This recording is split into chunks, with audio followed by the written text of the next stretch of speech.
Make two brief observations. Number one, it is interesting as our Democrat colleagues defend these nationwide injunctions that neither of them made any reference to the fact that the number of nationwide injunctions issued in the first 4 months is greater than the entire 20th century and is greater than all of the nationwide injunctions issued against Bush, Obama, and Biden combined, nor did they address the disturbing fact that of the 40 universal injunctions that have been issued in the last 4 months, 35 of them came from the same 5 judicial districts. There is a reason for this. Blue state attorneys general and radical leftist groups are seeking out affirmatively radical judges who they know will impose their own policy preferences. If it were simply, as our Democrat colleagues said, judges following the law, then you wouldn't have to keep going to the same radical judges over and over and over again, because judges across the board should do that. But the litigants know exactly who the zealots are that are on the bench, and that's who they are seeking out. I will also point out that the discussion about the urgency of protecting the safety of judges. Listen, I agree. We should protect the safety of every federal judge, but it is interesting because my Democrat colleagues were utterly silent during 4 years of the Biden administration when you had violent mobs outside the homes of Supreme Court justices unhappy with the Supreme Court's ruling in Dobbs, and the Biden Justice Department refused to enforce federal law and protect the justices. And my Democrat colleagues were perfectly happy with Supreme Court justices being threatened if they disliked the rulings that were coming from the Supreme Court justices. Patriots, I just watched one of the most revealing, infuriating, and absolutely necessary exchanges to ever come out of the U.S. Senate Judiciary Committee. And folks, you need to see this for what it really is, a case study in Democrat hypocrisy, judicial activism, and a total disregard for the rule of law when it doesn't serve their political agenda. So buckle up. I'm going to break it all down for you. And yes, I'm going to give you the cold, hard truth that the mainstream media refuses to touch. First, let's talk about the insane explosion of nationwide injunctions. Senator Ted Cruz, God bless him, called it out plain and simple. More universal injunctions were issued in just 4 months than the entire 20th century. And over 85% of those came from the same 5 left-leaning judicial districts. Now, what does that tell you? Unlike my colleagues, I believe we should protect judges, regardless of whether I agree with them or not. We should protect their safety. And every time you hear a Democrat senator talk about protecting judges from acts of violence, you ought to ask them, why did they not have a word to say about the Biden Justice Department allowing mobs to threaten the families and children of Supreme Court justices night after night after night, while Biden's Attorney General refused to follow the law? And with that, I'll recognize the ranking member of the full committee, Senator Durbin. Thank you, Senator Cruz. They asked Winston Churchill after World War II. Would you indulge me for a moment?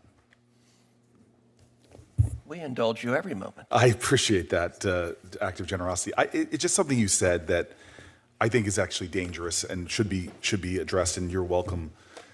But when Judge Anderol was killed in New Jersey, the Republican colleagues in the Senate, their outpouring of support, their outpouring of concern, they're willing to work together on a bipartisan bill was extraordinary. It shows the truth of this institution that despite some of the fiery rhetoric that you were sowing, we're really a bipartisan, working bipartisanship.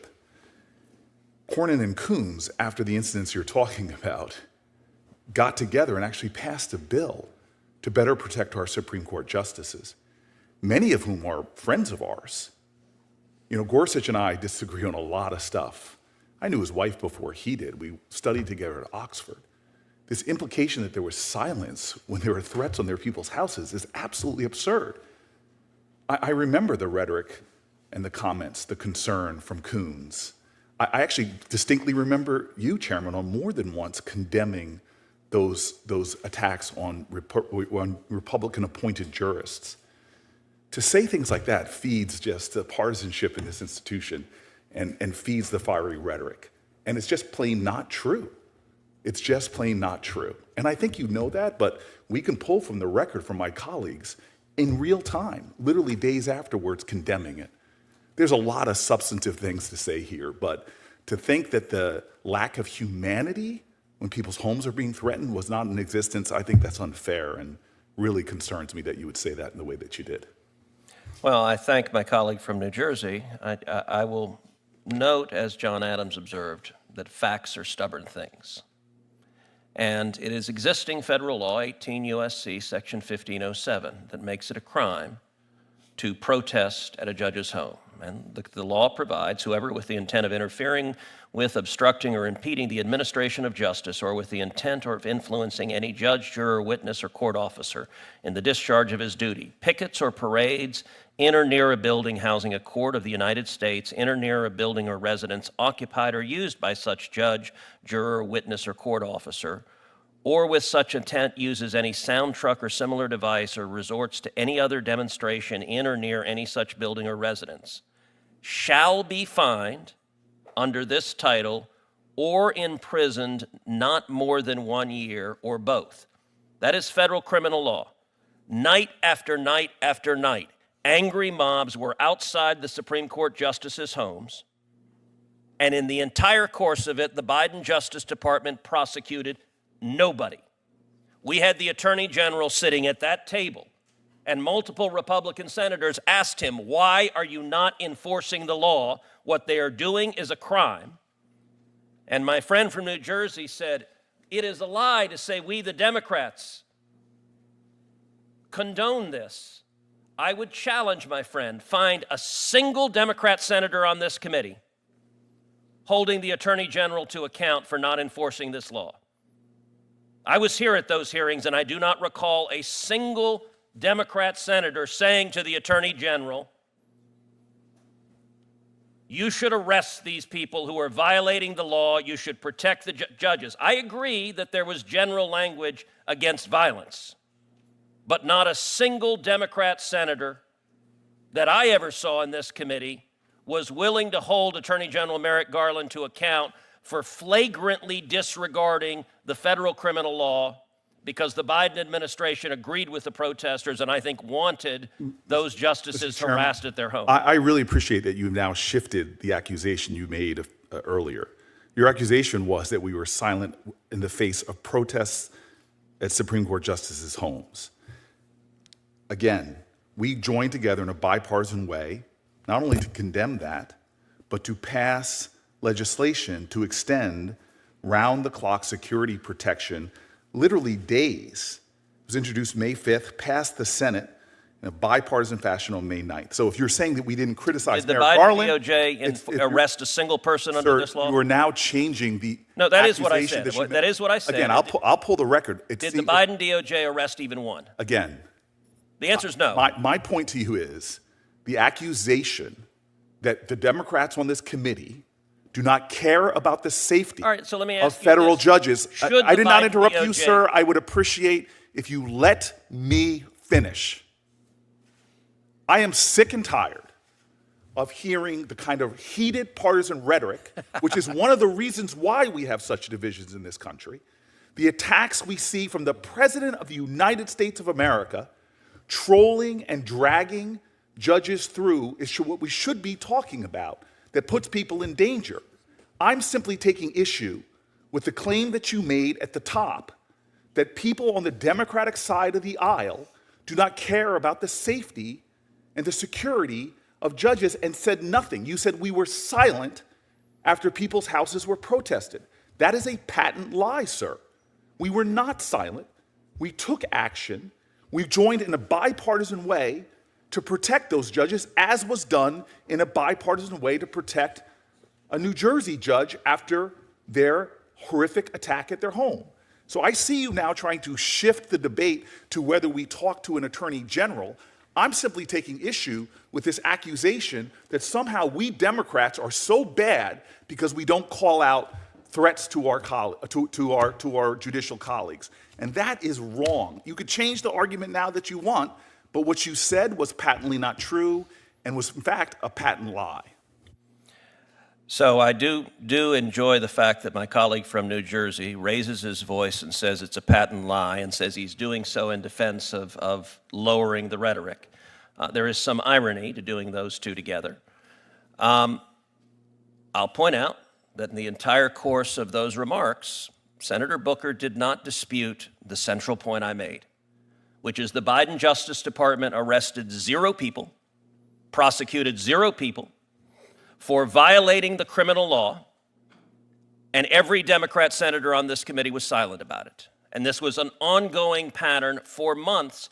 And I would note also that the senator from New Jersey clutched his pearls about language threatening judges, and yet I do not recall a single Democrat senator of this committee saying a word when Chuck Schumer went to the steps of the Supreme Court and threatened the safety of the Supreme Court justices by name, Gorsuch and Kavanaugh, and he said, "You have unleashed the whirlwind and you will pay the price."